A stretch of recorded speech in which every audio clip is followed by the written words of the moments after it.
प्रश्न नंबर 8। तो 8वां प्रश्न अगर देखोगे, 8वें प्रश्न की आकृति में यहाँ पे ये जो दोनों कोण है, ये दोनों कोण कैसे समान है। समान है मतलब कोण समद्विभाजक रहेगा, क्योंकि यहाँ से एक जो सीधी रेखा जा रही है इन दोनों कोण को समान भागों में बांट रही है, तो कोण समद्विभाजक ही रहेगा, बराबर। तो हम यहाँ पे कोण समद्विभाजक का प्रमेय उपयोग कर सकते हैं। तो प्रश्न में क्या दिया हुआ, त्रिभुज एल एम एन में किरण एम टी, ये जो किरण है एम टी, यह कोण एल एम एन की समद्विभाजक है, बराबर दिया भी है, समद्विभाजक है। फिर उसके बाद बोल रहा है एल एम 6, ये जो रेखा है इसका मान 6, और ये जो रेखा दी हुई है इसका मान 10, और ये यहाँ से यहाँ तक इसका मान 8, और हमें निकालने क्या बोला है कि इसका मान क्या होगा। तो यहाँ पे कोण समद्विभाजक से ही मैं हल करने जा रहा हूँ। हल, सबसे पहले आकृति में जो दिख रहा है उसको लिख दो। मतलब प्रश्न में जो दिया हुआ है यहाँ पे, त्रिभुज एल एम एन में किरण एम टी, यह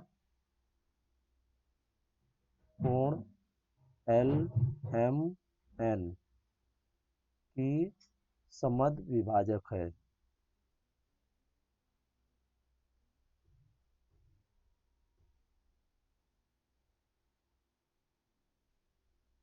उसके बाद मान दिया हुआ है, एल एम बराबर 6, एम एन बराबर 10, और टी एन बराबर 8, और एल टी का मान पूछा है। तो कोण समद्विभाजक का प्रमेय हम यहाँ पे उपयोग करेंगे।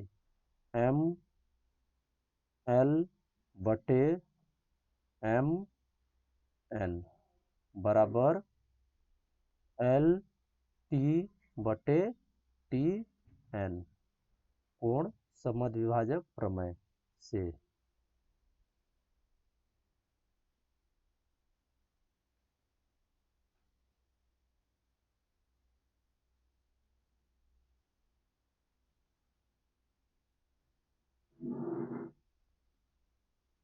उसके बाद यहाँ पे मान रखेंगे, एल एम का मान 6, और एम एन का मान 10, और एल टी का मान हमें निकालना है, और टी एन का मान हो गया 8। अब उसके बाद इसका इसके साथ गुणा होगा, 6 का गुणा 8 के साथ, एल टी का गुणा 10 के साथ, फिर ये गुणा करेंगे। तो एल टी गुणे 10 बराबर 6 गुणे 8, यहाँ पे हो जाएगा, इसलिए एल टी बराबर 6 गुणे 8 बटे 10। अब इसको अगर भाग दोगे तो 2 चौके 8, 2 पंचे 10, फिर उसके बाद इसलिए एल टी एल टी बराबर 6 का गुणा 4 से 24 बटे 5। अब इसको भाग दोगे तो 5 चौके 20, कितना बच गया 4, तो 5 अट्ठे 40, इसलिए एल टी बराबर 8। उत्तर एल टी का मान 8 है। हो गया हल। खाली आकृति ध्यान में रखना, कौन सा प्रमेय लगेगा कौन सी आकृति में, बस हो गया, और कुछ नहीं, एकदम आसान है सवाल। हर एक सवाल आसान है तब जब आप प्रमेय को पूरा एकदम अच्छे से पढ़ोगे। अगर आपने प्रमेय को एकदम अच्छे से हल कर लिया तो हर एक सवाल को आप आसानी से हल कर सकते हो। फिर उसके बाद 9वां सवाल। 9वें सवाल में क्या दिया हुआ है, त्रिभुज ए बी सी, एक ए बी सी बड़ा वाला त्रिभुज में रेख बी डी, बी डी ये वाली रेख, कोण, यह कोण ए बी सी की समद्विभाजक, इस कोण की समद्विभाजक मतलब ये कोण को समान भागों में बांट रहा है। यदि ए बी का मान x, बी सी का मान x प्लस 5, और ए डी का मान x माइनस 2, डी सी का मान x प्लस 2 है, तो x का मान ज्ञात करो। मतलब यहाँ पे x, यहाँ पे x, यहाँ पे x, यहाँ पे x, सबका मान ज्ञात करना है। तो सबसे पहले कोण समद्विभाजक दिया हुआ है तो मतलब हमें लगाना सीधा सीधा है कोण समद्विभाजक और कुछ नहीं। जब दो कोण समान दिए हुए तो सीधा सीधा कोण समद्विभाजक का ही हमें प्रमेय लगाना है। तो यहाँ पे सबसे पहले जो आकृति में दिया हुआ है उसको लिख लेते हैं हम। त्रिभुज ABC में हल, त्रिभुज ABC में रेख PD यह त्रिभुज ABC की समद्विभाजक है। रेख BD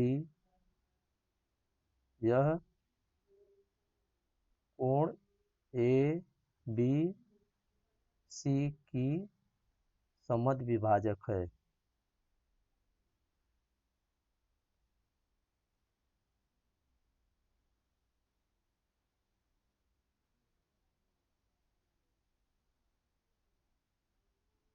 अब उसके बाद समद्विभाजक मिल गया यहाँ पे जो दिया था। फिर उसके बाद अब हमें समद्विभाजक का प्रमेय लगाना था। AB बटे BC, AB बटे BC बराबर AD बटे DC, AD बटे DC। ये हमने कहाँ से लिया? समद्विभाजक प्रमेय से।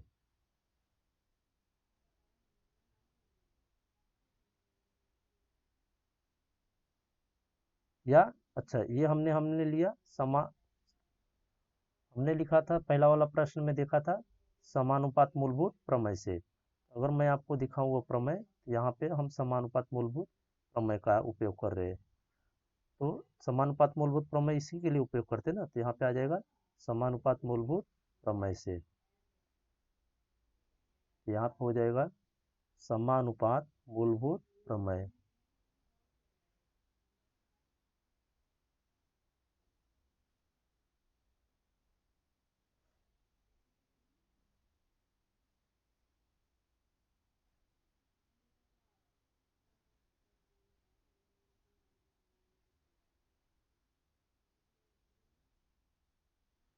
या फिर आप कोण समद्विभाजक भी लिख सकते हो।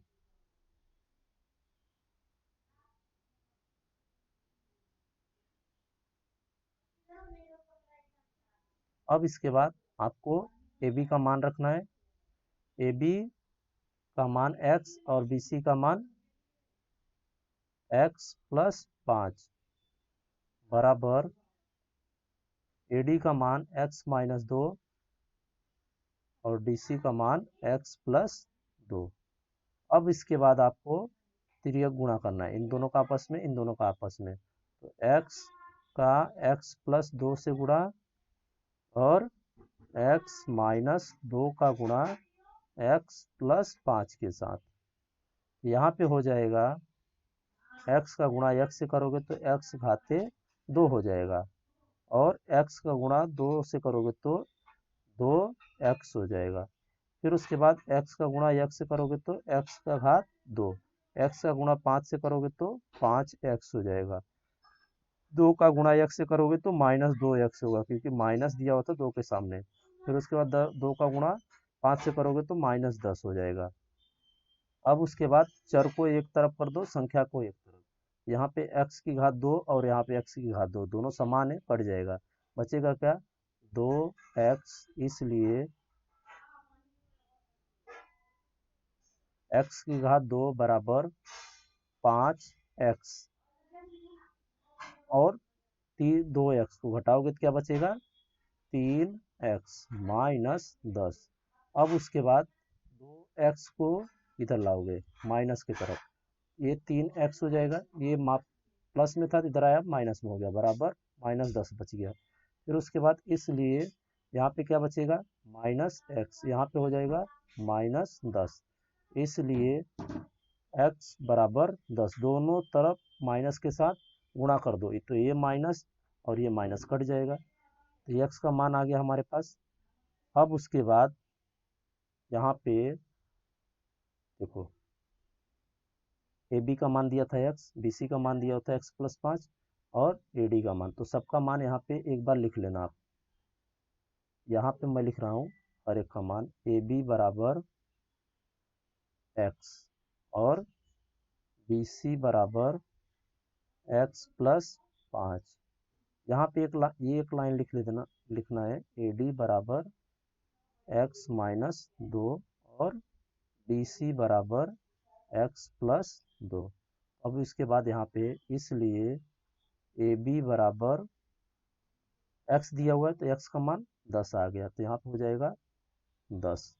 फिर उसके बाद इसलिए BC बराबर x का मान 10 रखेंगे और प्लस 5 यहाँ पे रखना है इस जगह पे, ये हो जाएगा 15। फिर उसके बाद इसलिए AD बराबर x की जगह पे क्या रखोगे 10 माइनस 2 बराबर 8 हो जाएगा। इसलिए BC बराबर x की जगह पे रखोगे तो यहाँ पे हो जाएगा 10 प्लस 2 बराबर 12। हो गया, ये भी आसान था एकदम, 9वां भी हल हो गया। अब उसके बाद इसके बाद का जो प्रश्न दिया हुआ है वो मैं आप सबको अगले वीडियो में हल करके देने वाला हूँ। तो आज के लिए बस इतना ही। Thank you.